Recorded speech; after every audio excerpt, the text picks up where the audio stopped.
বন্ধুরা তোমরা সবাই কেমন আছো? আশা করি খুব ভালো আছো। দেখো একটা রেসিপি নিয়ে চলে এসেছি। এই দেখো লাউ, আমি লাউটাকে এইভাবে কেটে রেখেছি। আমি লাউর বেগুনি করব, কিভাবে করব শেষ পর্যন্ত ভিডিওটা দেখতে থাকো। আমি হাফ বাটি বেসন নিয়ে নিয়েছি,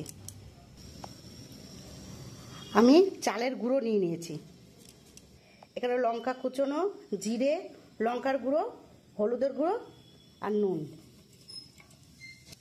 আমি এখানে একটু কালো জিরে দিচ্ছি, দিয়ে আমি খুব ভালো করে মিক্স করে নিব। বেশি একটা জল দেব না। আমি খুব সুন্দর করে আমি মেখে নিয়েছি। আমি কড়াইয়ের মধ্যে তেল দিয়ে দিয়েছি। এবার আমি এক এক করে লাল লাল করে ভেজে নেব। আমি এরকম প্রত্যেকটা লাল লাল করে ভেজে নেব।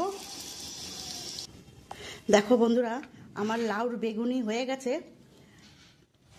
যদি আমার এই রান্নাটা ভালো লাগে তাহলে একটা লাইক কমেন্ট শেয়ার করে দিও। আর দেখো তোমরাও খেয়ে, এটা খুব মুচমুচে হয়েছে দেখো, এই তো, আর পুরো সুন্দর সিদ্ধ হয়েছে দেখো।